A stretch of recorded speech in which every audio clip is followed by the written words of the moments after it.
So the action-centered leadership model that I was talking about says that there are three basic things that a leader must be good at. So for you to get the best out of your team, you must be able to do certain things correctly. And those three things about from John Adele, which he talked about, was A, you must be able to achieve a goal or a task. So as a manager or as a leader, your first priority is the achievement of a goal or a task. So a leader or a manager must be an achiever, must be a goal-getter. So you need to be able to achieve. So I wanted to, or I planned to, is not the achievement. Did you do it? Did you deliver on it? Now, the second thing is a leader must be somebody who builds the team. You must build the team. A leader must be a builder. You must be a convening power. You must have the ability to bring people together to do something. So you need to have that commanding presence or expertise. So you need to build your team. And finally, a leader is somebody who develops every individual in their team. So you're a teacher, you're an achiever, and you're a politician. You know how to bring people together. So as a leader, you must be able to achieve the task, build your team, and develop the individual. If you don't do that, then you will be a manager who micromanages. And John Adele actually uses this model with the, you can see this helicopter with the manager cycling it. The idea is that the manager needs to be above the task, needs to be above the team and the individual to have a bird's eye view of what is going on. So if you are buried in the task, you will not see what's going on with your team. So if you're a leader who does things alone by themselves, so everything comes to your table, you do not delegate, you don't have a team to delegate to, you'll be buried on the task and you will neglect your team. You could also be a manager who is all about team building, everybody going out, having fun, they like each other, they trust each other, but are you delivering on the task? So when you're building that team, you're creating the trust. Do not get buried down on team building. Remember that you're building the team to achieve the task. Now, can you build the team without having the individual? So how do you develop an individual? If I'm an high performer and I'm in your team and you do not delegate to me over time, I will lose my skills. So you need to know who is on your team. Each person for their skills, each person for their competencies, so that you know when to delegate. You don't want to over delegate or to under delegate. So how do you over delegate? Somebody comes in on day one. Okay, there's a question. All right. Continue. Okay. So how do you over delegate? Usually employers will say, I need you to start to hit the ground running on day one. Relax a bit. This person is coming in from a different point of view. They're new to your organization. They don't know how you do things. And on day one, you send them to a meeting with the federal government. You send them to a meeting with the minister on their day one because you want them to hit the ground running. So that is over delegation. Now, under delegation is you have a researcher who's written so many published articles, and then they come onto your team and you say to them, well, because I don't know what you're capable of doing, so I will need you to follow me to this meeting and take notes. Now, that is under delegation because this person, you've already recruited them as an established researcher, writer, and then you take them to a meeting and you ask them to take the minutes of the meeting. to that person that will be demotivating. So you need to balance these three. So as a manager, you need to be at the top of your game. And that's why we use the helicopter as a symbol, meaning you're hovering above the task, hovering around your team, and above the individual. So you know what's going on in each person's life. So while you're developing the person, you're developing them professionally and personally. So you know what their challenges are. If that person is coming late to work every day, you've taken your time to sit with them to find out why they are coming late. If it's something you can help with, you help with it. If it's something that you cannot help with and will become a performance issue, you say that to them at the beginning. So as a leader, as a manager, you need to learn how to balance these three circles. And according to John Adao, this three circle is actually what makes your team an high-performing team. A team that is balanced in developing, in delivering on their goals and their tasks, as well as having the comfort of somebody else to fall back on. So it's not only Toyin who can write this document. So even though if you give it to Toyin, she will do it in 24 hours, you've built your team in such a way that if something happens to Toyin, there's somebody else who could do it. So it doesn't always come back to fall on you. So as a manager, if you manage these three circles correctly, it will reduce your stress, you will not be overloaded, and you actually be a much happier leader or manager for your team. All right. So what is it that you do under each of these circles? So when you're working with your team or as a manager to make sure you achieve the task, you want to make sure as a leader that you're setting clear objectives and goals, clear aims. What are we doing? Why is this task important? What is the task about? Planning for the task. So you don't give somebody an assignment without a deadline or without a check-in date. I hope I have another opportunity to talk to you about situational leadership. Now, there's some people that you can delegate a task to, and you say to them, give it to me on Monday, and you don't need to check back with them. But some people, depending on their readiness level, you may need to say, this is the plan. This task is due on Monday, but I need you to report back to me on Saturday how far you've gone so that I would know if there's a problem and if I need to step in or I need to bring somebody in. Also, implementation. How is the implementation going? Are you monitoring the implementation? So you've set the objectives you planned. Is the implementation going according to your plan? Are you waiting for everything to be concluded before you come back and say, oh no, that was not what I asked you to do? Then it's too late. As a good leader managing high performance, you need to be able to come in at the right time to say to your staff, this is not what we agreed on. We need to change what we're doing, which means you're monitoring, you're reviewing. And then at the end of the task, we should have something we call the debrief. I'm sure we all do it. There's something also called the after action review. What did we set out to do? What did we do? What went well? What didn't go well? Why did the things that went well go well? And why didn't things go well? So you have an evaluation of the process so that for the next task, you will have a smoother run.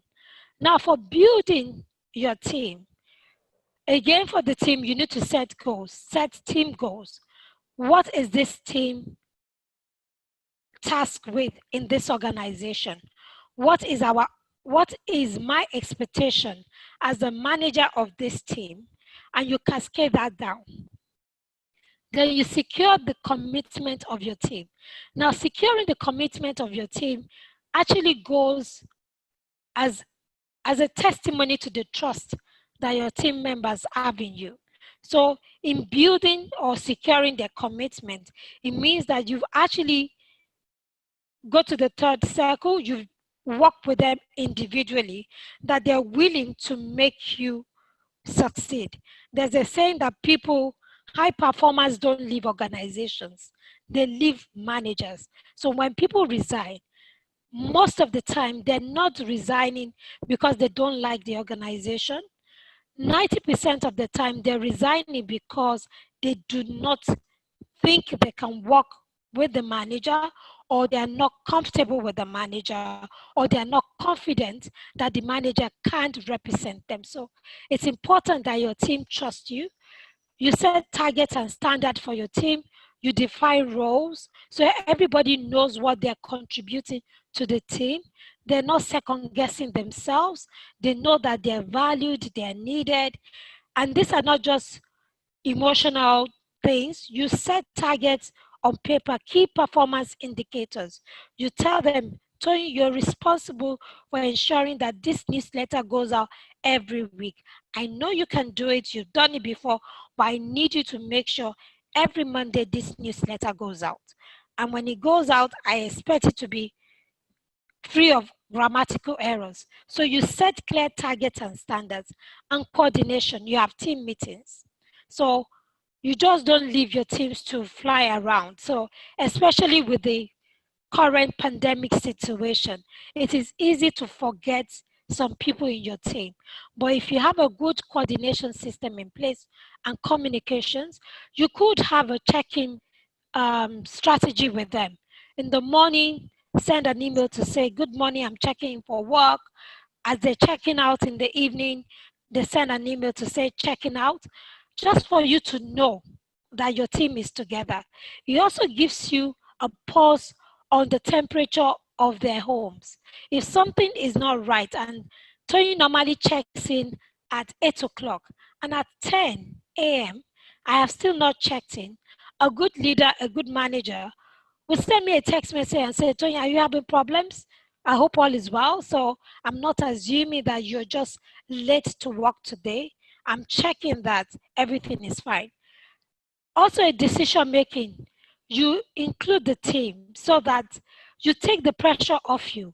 Oftentimes, managers, leaders, we go for senior management meetings, decisions are taken, and you carry the burden all by yourself. You don't share it with your team. But if you come back and you share the decisions or the communications, of course, not the confidential ones, and you share it with your team will understand why the goals you've set for them is important. So if there's a problem, rather than me reacting and being angry and shouting at people, I'm actually explaining to them the senior management team is not very impressed with what we are currently doing. We need to up our game. So Tony, if you see me shouting at you, is because the director has complained about the documents coming from you for the past 3 weeks. So you're communicating with them, you're making them part of the decision. So what do we do next? How do we move this team forward? How do we deliver on this task? What is it I'm doing right? So talking to your team and asking them for feedback. Now, managers were very good with giving feedback. We like to give feedback. And I say it jokingly, when people just say, I want to give you constructive feedback, that means they want to say something negative. So what's constructive about being negative? So if you want to give feedback, make it a culture so that you give feedback when somebody is doing well, and you also give feedback when people are not doing well. So when you say, I need to give you feedback, I'm not scared that you're coming to with a sledgehammer just to put me down. Because I have the history with you of you giving me feedback when I've done things right. So when you say, Tony, I need to give you feedback on the project you just completed, I don't get scared. My blood pressure doesn't shoot up because I don't know what's coming. I'm sitting there in front of you with the trust that you're going to be objective because you have the history of being objective. I use the illustration of a bank. When you've paid money into a bank and you keep paying money into it, you keep paying money into it. The day you need to draw out some money, your check will not be rejected. But when you've not paid money into that account, when you write a check and you go to the bank to draw out, they will tell you, sorry, there's no money there. It's the same thing with people. So when you give negative feedback all the time, the day you want to give positive feedback, they will not trust you. So you need to balance it. Now, for developing the individual, very similar to the team, clear objectives. So why did I bring you into this team? Why were you recruited? What did I see in you? What was that potential? So the conversation could be about improving on what you've seen before, or actually having a serious talk to say, what happened? It seems you're demotivated. The Toyin I saw at the interview and the Toyin that is working with me right now, they're not the same thing. So you want to motivate that individual. You want to understand what's going on with them and why they're not pulling their weight. You also want to get them to be joint owners with you on the success of the team. So if I don't see it as Lata's project, I see it as our project, then I know that whatever I'm doing it for my own betterment. So I want, as a leader, you want to build ownership, joint ownership with individuals in your team. You also want to know what they're capable of doing. So you may have recruited somebody as a communications manager, but you know from their CV that they've had experience with marketing. And something happens and there's a position, a new position for a marketing manager. You want to be able to speak to the individual to say, is this something you could do? Because I saw from your CV, this is something you've done in the past. Because this is one of the things that actually demotivates people. You're in a team, you know, you have the skills, you have the competencies, you've helped in several ways, and something opens up where you could use your skills, and then they go bring in a consultant from outside to do the work. So demotivation setting. So how do you use the skills of the individuals in your team outside of the skills that is required for their daily jobs that you know they have? So you can only know this when you're in constant conversation with them. There's also their personal development. So maybe I have a master's and I want to do a PhD, but the organization cannot afford to pay for your PhD. As your manager, I can help you and point you to people who could be mentors or coaches to you, even if you don't want to coach that person yourself. So you become the broker between the individual and the person providing that professional development for them. Again, this builds the trust of your colleagues that, oh, my manager is not only interested in me delivering for this organization, is also interested in me progressing personally. So their commitment to you would be improved. It is such people you will see that would do anything for their managers. I'm sure you know of people where somebody asks you to do something and you say, it's because you're the one asking. If it's not because you asked, I won't do it. That's commitment. That's a leader who has invested in somebody, and people will say, I would do it because of you. If it's for that my manager, I'm not interested. But because of so and so and so, and because they've done this for me in the past, I will go out of my way to make sure that this happens. The last two things in developing the individual is consultation. So let's not make assumptions about people. Sometimes you may think somebody wants to become a manager and they don't have the aspiration. So you as a manager, you've seen their commitment, you've seen their skills, you've seen their energy, their enthusiasm, and you just feel, oh, I need to nominate Toyin for this promotion. Talk to Toyin first. Maybe that's not what she wants to do. If you nominate me for something I'm not ready for, I will not see you as helping my career. I will see you as setting me up to fail because maybe I'm just not ready. So as a leader, while you're developing the individual, where you're excited, make sure you consult the person